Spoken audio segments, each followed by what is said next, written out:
Assalamualaikum warahmatullahi wabarakatuh. Halo, perkenalkan nama saya Iqbal B. Haji dengan NIM 23032100076. Nah, saya dari program studi agribisnis tahun 2023, angkatan 2023.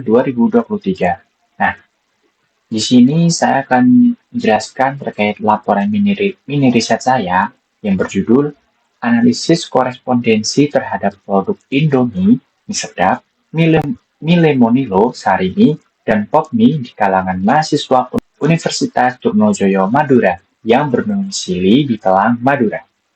Nah, tanpa berlama-lama, kita langsung saja ke materinya.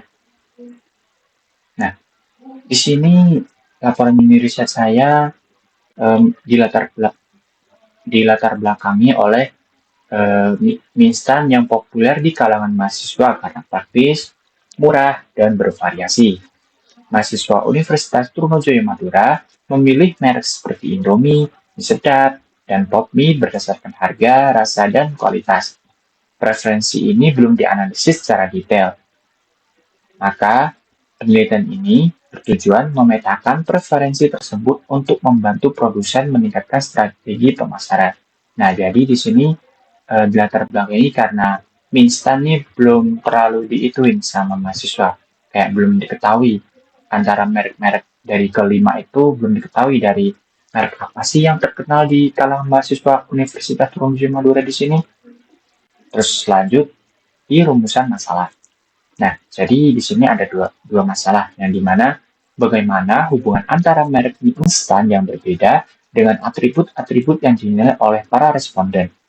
Dan yang kedua yaitu apa saja kelebihan dan kelemahan yang dimiliki oleh masing-masing merek mie instan berdasarkan penilaian atribut dari mahasiswa. Nah, dilanjut dengan tujuan penelitiannya, yaitu memetakan hubungan antara berbagai merek mie instan dengan atribut-atribut yang dinilai oleh responden melalui metode analisis korespondensi. Lalu yang kedua yaitu mengidentifikasi kelebihan dan kelemahan masing-masing merek mie instan berdasarkan hasil analisis atribut yang dinilai oleh mahasiswa Universitas Trunojoyo Madura. Nah, dari masalah itu, ini tujuannya yaitu mencari jawaban dari masalahnya itu. Oke, langsung saja ke slide selanjutnya, yaitu manfaat penelitian. Nah, yang dimana manfaat penelitiannya itu ada dua, yaitu ada manfaat teoritis dan manfaat praktis. Nah, yang manfaat teoritis ini ada dua, yaitu memperluas pemahaman dan dalam menganalisis preferensi mahasiswa Universitas Trunojoyo Madura terhadap mie instan. Dan yang kedua yaitu hasil penelitian dapat menjadi acuan bagi studi selanjutnya yang menggunakan analisis korespondensi dalam berbagai konteks.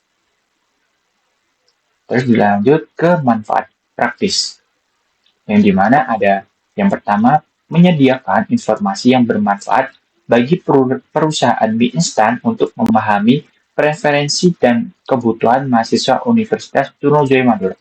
Nah, jadi dengan adanya penelitian ini, jadi ada informasi nih terkait apa sih yang disukai dari mahasiswa, apa sih mie instan yang paling disukai dari mahasiswa Universitas Trunojoyo Madura, dari rasanya, mungkin dari porsinya, mungkin dari kemasannya. Nah, nanti akan ada hasil yang dimana hasil dari analisis korespondensi yang dimana mengetahui preferensi dan kebutuhan mahasiswa Universitas Trunojoyo Madura.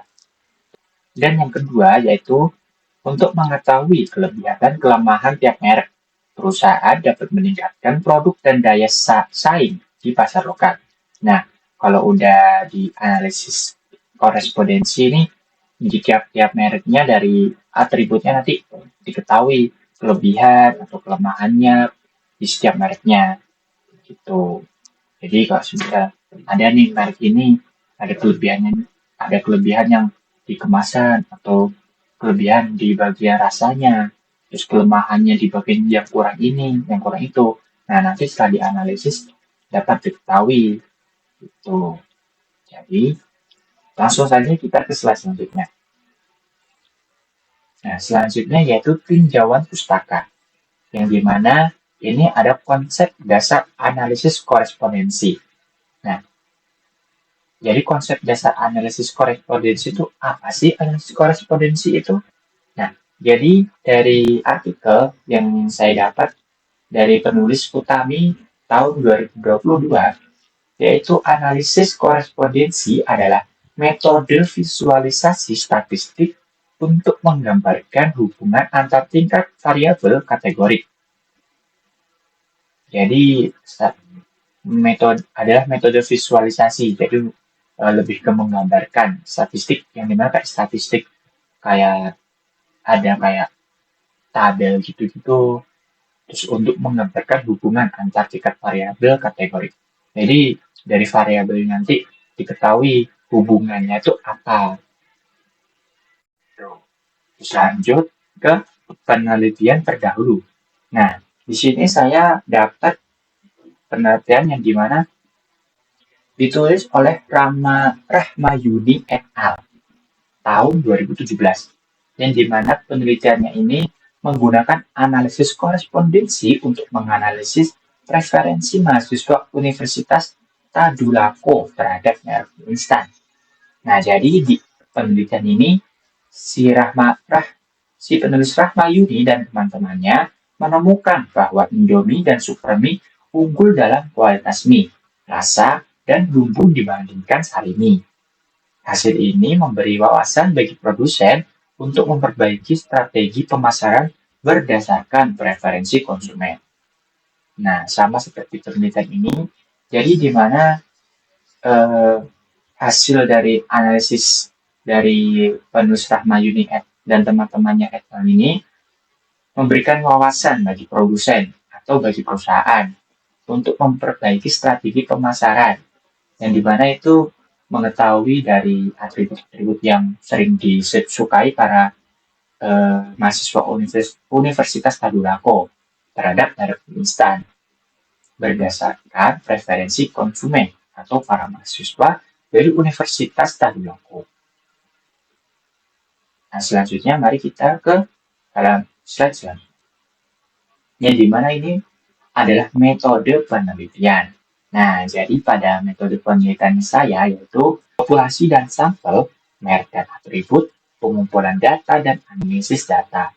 Nah, pada populasi dan sampel di sini saya mengambil dari populasi yang dimana mahasiswa Universitas Trunojoyo Madura yang berdomisili di Telang. Jadi dari semua mahasiswa itu saya ngambil di sampel yang dimana itu yang berdomisili di Telang. Nah, dan jumlah respondennya itu sebanyak 70 orang atau mahasiswa. Jadi sebanyak 70 orang saya jadikan sampel untuk menjadikan ini dari datanya ini, yang dimana untuk mengetahui preferensi mahasiswa yang menyukai merek apa sih, merek instan apa yang paling disukai dari mereka ini. Terus lanjut ke merek dan atribut. Nah, untuk mereknya ini ada 5 teman-teman, yaitu ada mie Indomie, terus ada mie sedap, ada mie Lemenilo, ada mie Sarimi, dan ada pop mie. Nah, menurut saya itu mie yang dimana udah mewakili lah ya, yang dimana merek-merek terkenal itu. Karena di toko-toko di sini saya lihat banyak dari Indomie, dari sedap, Milo Menilo, Sarimi, dan Poki itu banyak di sini. Jadi cuma merek 5 saja yang saya ambil. Terus untuk atributnya yaitu ada harga, rasa, kemasan, kualitas, variasi, dan ukuran porsi. Nah, ada 6 atribut teman-teman yang saya ambil di sini. Terus lanjut ke pengumpulan data. Nah, jadi cara pengumpulan datanya itu saya memakai kuesioner. Kuesioner itu berbentuk pertanyaan yang dimana saya berikan kepada responden atau mahasiswa, dan pertanyaannya itu seperti nama, jenis kelamin, usia, frekuensi konsumsi mie instan dalam sebulan, dan jumlah uang saku bulanan mahasiswa. Nah, kenapa saya memilih ini, pertanyaan ini ya, yang dimana frekuensi konsumsi mie instan dalam sebulan. Nah, saya itu ingin tahu di mahasiswa itu seberapa banyak sih mengkonsumsi mie instan ini. Bisa lebih dari 5 kali, bisa lebih dari 3 atau satu kali dalam sebulan. Nah, saya ingin mengetahui dari mahasiswa atau responden ini seberapa banyak mengkonsumsi mie instan dalam sebulan. Dan yang selanjutnya itu jumlah uang saku bulan mahasiswa. Menurut saya kalau uang saku ada keterkaitan, kayak misal dengan harga ya, kayak harga yang dimana ada harga mie itu ada yang mahal, ada yang murah. Ya, mungkin kalau dari pendapat saya terkait uang saku yang dimana ini tuh uang sakunya ada di bawah 1 juta dan di atas 1 juta. Nah, menurut saya kalau yang di atas 1 juta mungkin lebih mengedepankan dengan harga dan kualitas ya, teman-temannya daripada yang dengan harga dengan uang saku yang di bawah 1 juta mungkin lebih ke harga yang lebih relatif murah dan yang mesti ya enak. Selanjut ke analisis data yang dimana waktu analisis data ini saya menggunakan alat Statistical Package for the Social Science yang dimana SPSS, yaitu aplikasi yang dimana SPSS itu alat yang digunakan untuk mengolah data statistik di laptop, di PC lah. Jadi saya menggunakan SPSS untuk mengolah atau menganalisis data. Terus lanjut ke slide selanjutnya. Nah, di sini udah mengetahui nih hasil penelitian dari saya, yaitu ada deskripsi datanya, yang dimana 65,7% responden adalah perempuan dan 30,3% responden adalah laki-laki.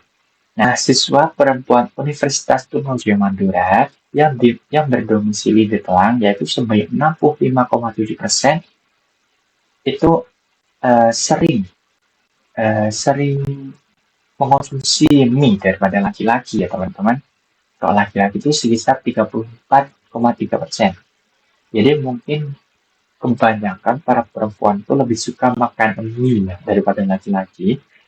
Terus dilanjut ke nomor 2, di mana mayoritas usia responden adalah 19 tahun.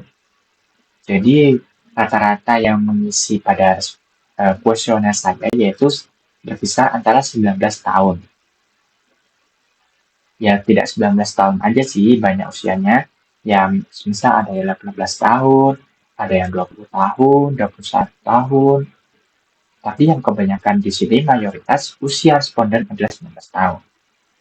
Terus dilanjut ke nomor 3.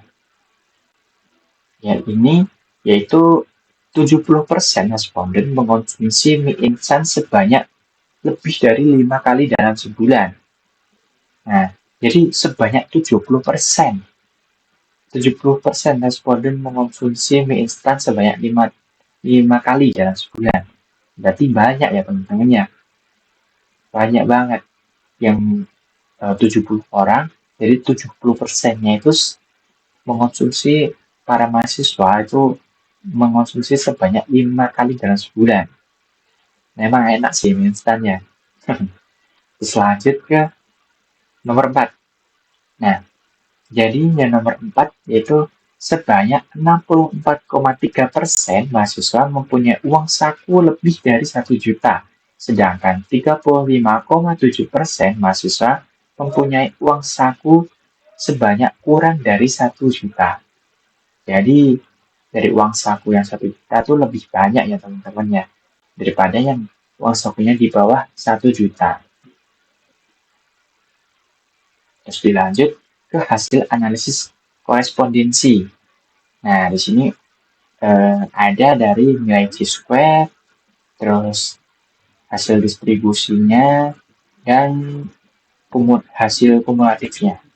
Nah, di sini hasil output dari analisis korespondensinya yaitu pada nilai Q-square dengan nilai 31,888 menghasilkan hasil yang signifikan pada p-value dengan nilai 0,045 yaitu kurang dari 0,05.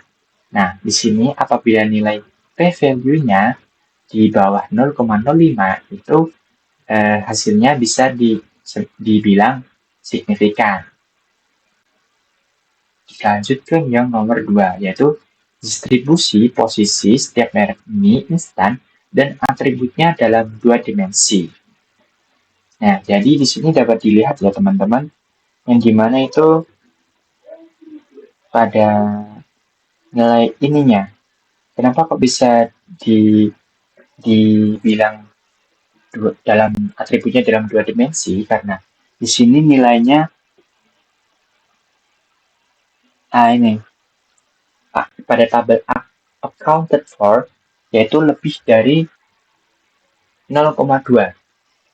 Nah, dimana pada atribut yang pertama, pada dimensi yang pertama itu menunjukkan nilai 6,88 dan yang nomor 2 yaitu dimensi 2 di sini dengan nilai 0,248 dan pada dimensi 3 itu kurang dari 0,2 dan pada dimensi keempat itu juga di bawah 0,2. Jadi kenapa di sini kok distribusinya posisi setiap merek mie instan dan atributnya dalam 2 dimensi bisa disebutkan dalam 2 dimensi ya karena pada nilai accounted for-nya itu pada dimensi 1 yang kedua hanya dimensi 1 yang 2 itu di atas dari 0,2 teman-teman. Selanjut ke kumulatif. Nah, kumulatif itu dapat kita lihat di sini. Nah, kita ngambil dari kan kita di sini kan cuma dimensi 1 dan 2. Nah, jadi kita lihat di sini. Nilai kumulatif yang ini. Yang dimana itu menunjukkan nilai 0,936. Nah, nilai kumulatif 0,93 ini nilai kumulatif 0,936 atau 93,6% artinya sudah cukup untuk diinterpretasi. Nah, artinya sudah cukup untuk diinterpretasi. Kenapa sih kok bisa dibilang sudah cukup? Ya karena pada nilai kumulatif apabila lebih dari 50% itu bisa dibilang sudah cukup untuk diinterpretasi. Nah, pada penelitian saya yang di sini nih, nilai kumulatifnya itu lebih dari 50%. Nah, itu berarti sudah cukup untuk diinterpretasi, teman-teman. Terus lanjut ke halaman selanjutnya, yang dimana itu ada row profiles dan column profiles. Yang dimana di sini itu untuk menentukan dari nilai tertinggi pada tiap baris. Jadi row profile itu baris. Jadi di mana baris itu di sini, teman-teman. Nah, di sini. Yang paling tertinggi. Di mana yang paling tinggi seperti contoh kayak harga. Harga itu yang paling tinggi pada merek mie Limonilo. Jadi kita lihat nih harga 0,462.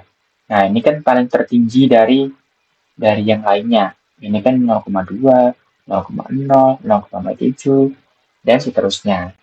Nah, kalau di sini rasa yaitu lebih paling mempunyai nilai tertinggi. Rasa itu merek pop ini mempunyai rasa tertinggi dalam rasa. Jadi rasa ini atribut rasa itu diraih nilai tertinggi oleh merek pop mie. Nah, di sini 0,242. Terus dilanjut ke kemasan. Yang dimana nilai tertinggi pada kemasan ini diraih oleh merek Sarimi. Terus dilanjut ke kualitas yang dimana nilai yang paling tinggi dari kualitas itu diraih oleh merek Indomie dan Pop Mie. Nah, kenapa kok 2? Mari kita lihat dulu di tabelnya. Pada kualitasnya Indomie 0,22. Sedangkan yang Popmie pun juga 0,22. Jadi sama nilainya ya teman-teman ya. Jadi bisa lihat kualitasnya memiliki nilai tertinggi yang sama, yaitu dari merek Indomie dan Popmie. Terus lanjut ke atribut varian, yang dimana nilai tertingginya diraih oleh Popmie. Varian itu di sini. Nah, Popmie itu 2,58. Terus lanjut ke atribut ukuran porsi, yang dimana nilai tertingginya diraih oleh Indomie dan Popmie juga ya teman-teman ya. Sebanyak 2,91. Yang Popmie juga 2,91. Terus lanjut pada kolom profil. Nah, kalau yang profil itu baris itu seperti ini, sedangkan kolom tuh gini. Jadi seperti gininya teman-teman.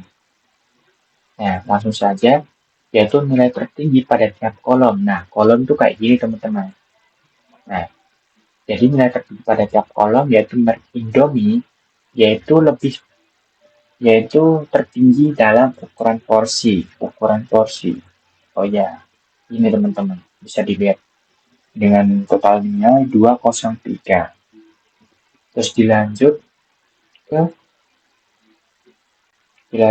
ke merek mie sedap. Nah, di sini yang tertingginya yaitu kemasan. Mie sedap kemasan ini. Banyak teman-temannya. 0,326 dengan nilai 0,326. Terus dilanjut dengan merek Mie Lemonilo dengan nilai tertingginya pada atribut harga. Nah, ini 0,234. Jadi pada merek Mie Lemonilo, nilai yang paling tertinggi pada atribut harga, teman-teman. Terus dilanjut dengan merek Sarimi. Merek Sarimi, di mana merek Sarimi tertingginya yaitu dalam atribut kemasan. Mari kita lihat kemasan. Sarimi kemasan. Ini sebanyak 0,216, paling tinggi pada kemasan. Terus yang terakhir yaitu pada merek Popmie, yang dimana nilai tertingginya pada atribut varian. Nah, ini varian. Oh iya, 2. Dengan nilai angka 0,207. Terus lanjut ke slide selanjutnya. Nah, di sini terdapat gambar yang dimana row and column points, yang berarti kolom dan baris poin. Yang dimana gambar ini untuk mengetahui kedekatan antara merek mie instan dengan atribut. Jadi di sini terdapat merek Indomie yang dimana dekat dengan atribut varian dan rasa. Mari kita lihat di sini Indomie. Nah, Indomie ini dekat dengan varian dan rasa. Nah, lanjut ke mie sedap, yang dimana dekat dengan atribut kemasan. Nah, di sini dekat dengan atribut kemasan. Mie sedap. Nah, di sini dekat dengan kemasan. Terus lanjut ke mie Lemonilo, dekat dengan atribut harga. Teman-teman ya, dekat dengan harga. Terus lanjut ke Sarimi, dekat dengan atribut rasa. Sarimi, rasa. Dan yang terakhir yaitu Popmie, yang dimana dekat dengan atribut varian dan rasa. Bisa kita lihat di sini Popmie dekat dengan varian dan rasa. Untuk selanjutnya yaitu interpretasi hasil. Nah, di sini ada pemetaan dan kelebihan dan kelemahan pada merek. Jadi yang pertama pada pemetaan dulu. Di sini Indomie memiliki hubungan atau dekat dengan varian dan rasa. Terus mie sedap itu dekat dengan atribut kemasan, dan merek Mie Lemonilo dekat dengan harga, dan Sarimi dekat dengan atribut rasa. Dan yang terakhir yaitu pop mie dekat dengan varian dan rasa. Di sini Indomie dan pop mie sama ya teman-teman ya. Dekat dengan varian dan rasa. Atribut varian dan rasa. Terus lanjut di sini terdapat hasil kelebihan dan kelemahan. Nah, di mana pada merek Indomie kelebihannya tuh di varian dan rasa, dan kelemahannya pada kualitas, varian, ukuran porsi dan harga. Dan selanjutnya yaitu pada mie sedap ada kelebihannya pada kemasan dalam atribut kemasan. Dan kelemahannya terdapat pada atribut kualitas, rasa, varian, ukuran porsi, dan harga. Terus lanjut pada merek Mile Monilo, di mana ada kelebihannya pada atribut harga dan kelemahannya ada pada kualitas, rasa, varian, dan ukuran porsi. Dilanjut dengan Sarimi, yang dimana Sarimi memiliki kelebihan pada rasa dan kelemahannya pada atribut kualitas, varian, ukuran porsi, dan harga.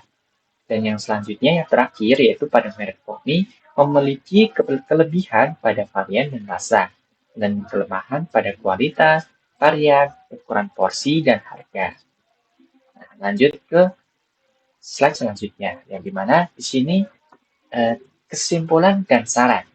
Nah, pada slide terakhir ini saya akan menjelaskan terkait penelitian yang kesimpulan dari penelitian saya, yang dimana penelitian ini menemukan bahwa mahasiswa Universitas Trunojoyo Madura cenderung memilih Indomie dan pop mie karena rasa dan varian, sementara mie Lemonilo diminati karena harga, mie sedap karena kemasan, dan sarimi karena rasa. Nah, pada analisis ini atau penelitian ini berhasil mengidentifikasi kelebihan dan kelemahan tiap merek. Dan juga temuan ini memberikan panduan bagi produsen atau perusahaan mie instan untuk menyesuaikan strategi pemasaran guna lebih efektif memenuhi kebutuhan mahasiswa. Dan yang terakhir pada saran, apabila tiap-tiap mereknya memiliki kelemahan, di sini ada saran yang dimana untuk meningkatkan rasa kualitas rasa dengan melakukan penelitian dan pengembangan untuk menguji bumbu-bumbu baru yang sesuai dengan selera mahasiswa. Dan yang dimana apabila terdapat kelemahan pada variasi, yaitu menambah variasi produk dengan memunculkan varian inovatif seperti rasa fusion atau edisi terbatas. Terus yang ketiga yaitu untuk ukuran porsi, yang dimana apabila memiliki kelemahan ukuran porsi, sebaiknya menawarkan pilihan yang lebih fleksibel, termasuk porsi kecil dan besar. Jadi, terdapat pilihan nih, mau porsi yang kecil, mau yang porsi besar, maupun porsi yang sedang. Dan yang keempat, yaitu apabila mereka memiliki kelemahan pada harga, menetapkan harga yang kompetitif melalui analisis pasar dan promo khusus, seperti diskon untuk pembelian dalam jumlah besar. Terus lanjut ke mendesain apabila memiliki kelemahan pada atribut kemasan. Nah, di sini saya menyarankan apabila dapat mendesain kemasan yang lebih menarik dan informatif, serta menggunakan bahan kemasan yang dapat didaur ulang, yang akan menarik konsumen yang peduli dengan lingkungan. Terus lanjut ke apabila memiliki kelemahan pada kualitas, di sini memastikan konsistensi dalam rasa dan tekstur produk melalui pengecekan berkala. Dan yang terakhir yaitu saran untuk penelitian selanjutnya, yang dimana dapat membandingkan preferensi di berbagai wilayah, menggunakan wawancara mendalam, dan mengkaji tren mie instan sehat serta pengaruh media sosial terhadap keputusan pembelian. Nah, hal ini akan membantu produsen mengembangkan strategi pemasaran yang lebih tepat. Nah, mungkin itu saja yang dapat saya sampaikan atau saya berikan kepada teman-teman. Apabila terdapat kesalahan kata maupun kesalahan redaksi atau kesalahan penulisan, saya meminta maaf sebesar-besarnya. Mungkin cukup saja dari saya. Terima kasih. Wassalamualaikum warahmatullahi wabarakatuh.